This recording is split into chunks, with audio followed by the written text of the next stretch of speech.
विक्रम बेताल की कहानी। पापी कौन है बेताल 25वीं पहली कहानी।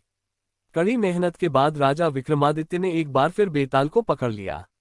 वह उसे अपने कंधे पर लादकर शमशान की ओर ले चले। रास्ते में बेताल ने राजा को एक नई कहानी शुरू की और बेताल बोला, एक बार की बात है, काशी में एक राजा था जिसका नाम प्रताप मुकुट था। उसकी एक संतान थी जिसका नाम वज्र मुकुट थी।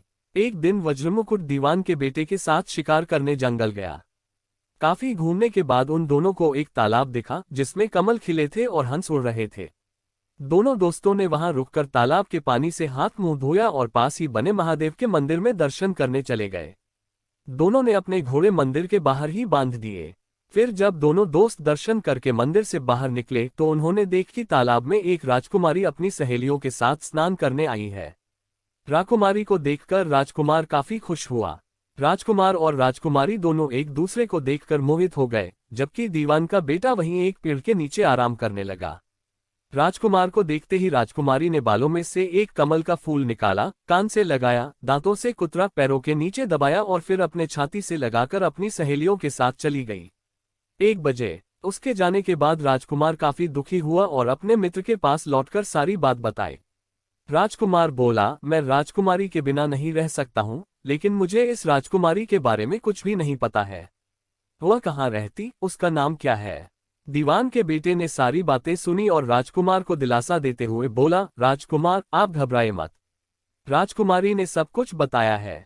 आश्चर्यचकित होते हुए राजकुमार ने पूछा, वो कैसे? दीवान के बेटे ने राजकुमार को बताना शुरू किया कि राजकुमारी ने कमल के फूल को बालों से निकालकर कानों से लगाया, यानी राजकुमारी का कहना है कि वह कर्नाटक से है। दांत से फूल को कुतरा, मतलब उनके पिता का नाम दंतावट है। फूल को पांव से दबाने का मतलब था कि राजकुमारी का नाम पद्मावती है और फूल को सीने से लगाने का मतलब था कि अब आप उनके हृदय में बस चुके हैं। Report ad. ये सब सुनते ही राजकुमार बहुत ज्यादा खुश हो गया। खुश होते हुए राजकुमार ने दीवान के बेटे से कहा कि मुझे कर्नाटक जाना है, मुझे वहां ले चलो।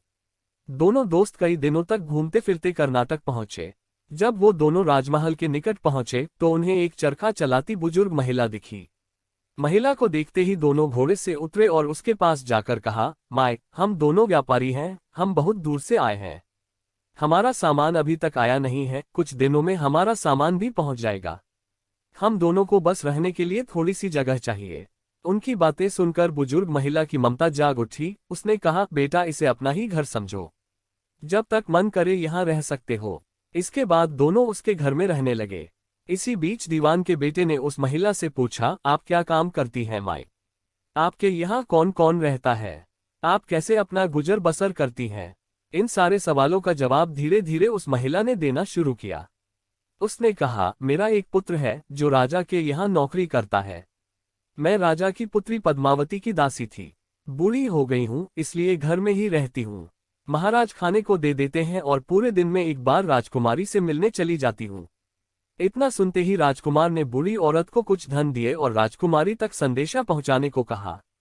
राजकुमार ने उस बूढ़ी महिला को कहा, माए, कल तुम जब राजकुमारी के पास जाओ तो उनसे कहना कि जेठ सुदी पंचमी को तुम्हें नदी के पास जो राजकुमार मिला था वो तुम्हारे राज्य में आ गया है।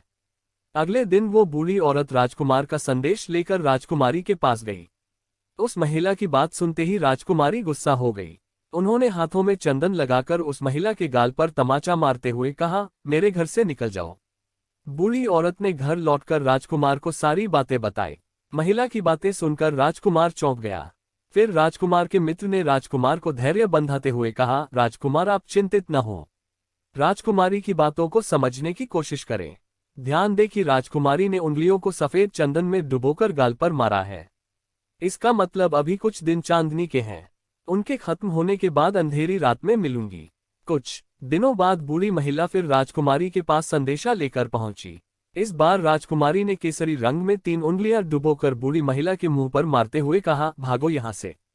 फिर उस महिला ने आकर राजकुमार को सारी बातें बताई। राजकुमार यह सुनकर बहुत दुखी हुआ। इस पर दीवान के बेटे ने राजकुमार से कहा, इसमें दुखी होने की कोई बात नहीं है राजकुमार।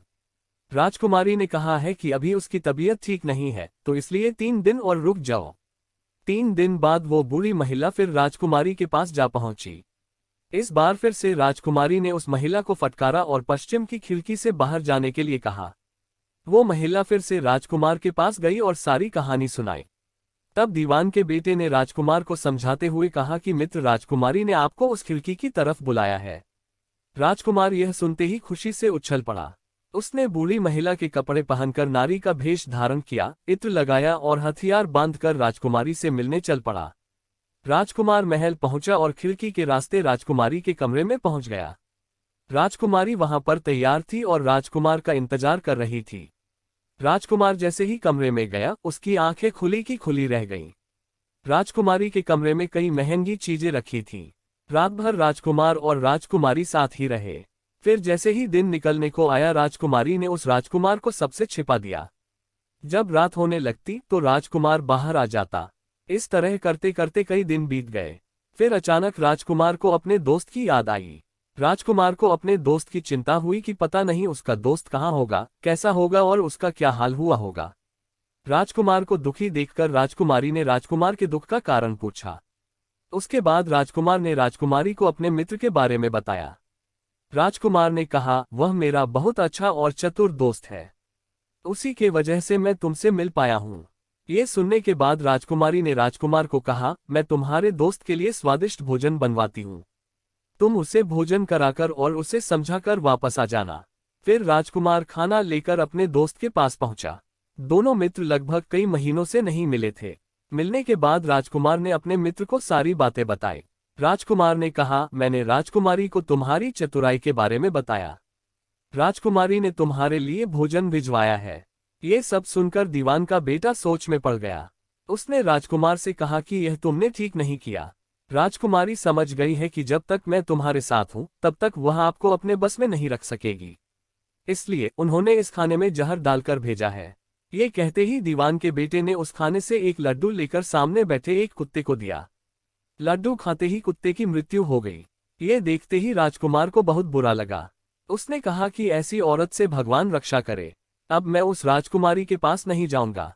दीवान के बेटे ने राजकुमार से कहा, नहीं, अब कुछ ऐसी तरकीब निकालनी चाहिए जिससे कि हम उसे साथ में अपने घर ले जा सकें। आज रात तुम वहां जाओ और जब राजकुमारी सो रही हो तब उसकी बाईं जांघ पर त्रिशूल का निशान बना देना। फिर उसके गहने लेकर आ जाना। राजकुमार ने अपने मित्र की बात सुनी और उसके कहे अनुसार ही किया। फिर दीवान के बेटे ने योगी का भेष धारण कर लिया। उसने राजकुमार से कहा कि तुम इन गहनों को बाजार में बेच दो। अगर कोई पकड़े तो कहना मेरे गुरु के पास चलो और उसे मेरे पास ले आना। राजकुमार वो गहने महल के पास एक सुनार के पास ले गया। सुनार ने गहनों को देखते ही पहचान लिया और राजकुमार को कोतवाल के पास ले गया। कोतवाल ने राजकुमार से सवाल पूछे तो राजकुमार ने कहा, ये गहने मुझे मेरे गुरुजी ने दिए हैं। ये सुनने के बाद कोतवाल ने गुरु यानी दीवान के बेटे को भी पकड़ लिया और राजा के दरबार में ले गया।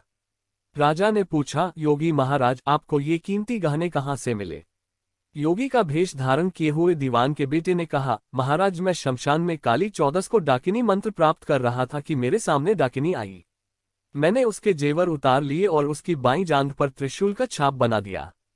ये सुनते ही राजा महल में गया और उसने रानी को कहा कि पद्मावती की बाईं जांघ देखे कि कहीं राजकुमारी के जांघ पर त्रिशूल का छाप तो नहीं है। राजा की बात सुनते ही रानी ने देखा और सच में राजकुमारी की बाईं जांघ पर त्रिशूल का निशान था। ये जानकर राजा बहुत दुखी हुआ। फिर राजा योगी के पास गए और कहा कि योगी बताओ, धर्मशास्त्र में बुरी औरतों के लिए क्या सजा है? योगी ने उत्तर दिया, ब्राह्मण, राजा, गौ, औरत, पुरुष और अपने राज्य में रहने वाले किसी से भी कोई बुरा काम हो जाए तो उसे राज्य से बाहर निकाल देना जाना चाहिए। ये सुनते ही राजा ने पद्मावती को जंगल भेज दिया। वहां राजकुमार और दीवान का बेटा मौके के इंतजार में बैठे थे। राजकुमारी को अकेला पाकर दोनों उसे अपने नगर ले आए और खुशी खुशी रहने लगे। कहानी खत्म हुई और हर बार की तरह एक बार फिर बेताल ने विक्रम से पूछा, तो राजन बताओ, इस कहानी में पापी कौन है? जल्दी बताओ राजन, वरना तुम्हारे सिर के टुकड़े टुकड़े कर दूंगा। विक्रम ने उत्तर देते हुए कहा, पापी राजा था, क्योंकि दीवान के पुत्र ने अपने मालिक का काम किया। कोतवाल ने राजा का कहना सुना और राजकुमार ने अपनी इच्छा पूरी की, लेकिन इस कहानी में राजा पापी था। उसने बिना सोचे विचारे राजकुमारी को राज्य से बाहर निकाला दिया। विक्रम के इतना कहते ही बेताल फिर उड़कर पेड़ पर जा लटका। हमेशा बुद्धि का इस्तेमाल करके ही फैसला लेना चाहिए, वरना कोई भी भ्रमित करके कुछ भी करवा सकता है।